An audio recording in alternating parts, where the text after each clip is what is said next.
A Parks and Recreation special reminds you to treat yourself kindly.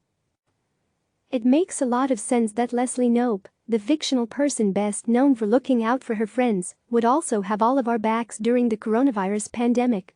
At least, that's when it felt like watching a Parks and Recreation special, the one-off half-hour reunion organized to benefit Feeding America.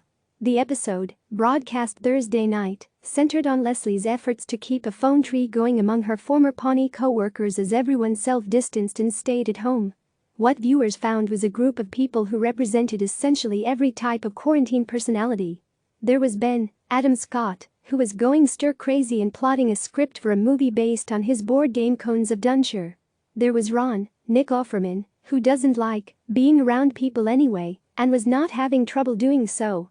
There was Chris, Rob Lowe, and Anne, Rashida Jones, who were apart because Anne was working as a nurse again and was keeping away from her husband and children by staying in the southeast part of their house.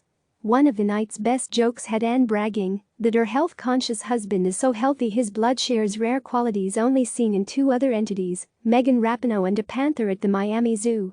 There was Tom, Aziz Ansari, and Donna, Retta, the duo responsible for the all-important treat yourself concept turned meme, who spent most of their time drinking in front of a sun-soaked beach video chat background. There was April, Aubrey Plaza, who was dressing herself in the morning by grabbing 4 random items from a bag filled with all her clothing.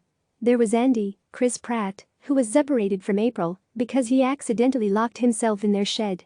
There was Gary Jerry, Jim O'Hare, who had multiple tech fails during his attempt to make calls.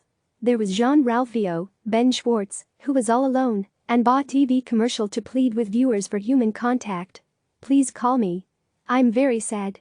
And then there was Joan Calamezzo, Mo Collins, one of several surprise guest stars. Others included Paul Rudd, John Glazer and Jay Jackson. She interviewed Leslie and Ben in a segment from her home, where she had gathered a collection of dolls to be her audience.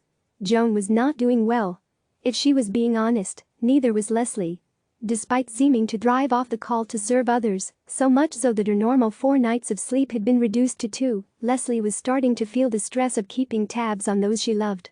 That's when Ron stepped in and organized a video call with every person on the phone tree at the same time, something Leslie had expressed missing. "I just called your friends and told them you needed a little help. They cleared their schedules," he said. She was moved. "Leslie, don't spend all your time looking after other people," Ron added. "Look after yourself once in a while." True to the friendship that had been formed on the show over 7 seasons, Ron knew what Leslie needed without her having to say so. And, perhaps, viewers needed this too.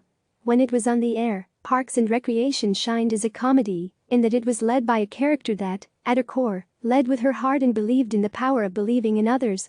She reminded us that it was okay to live with genuine, corny positivity. Bringing Leslie and other beloved Pawneeites back for one night likely fed some laughter-hungry souls, and, with any luck, will feed lots of people.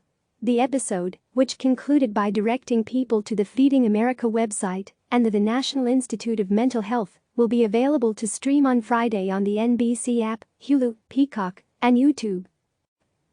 Click subscribe to receive the latest news.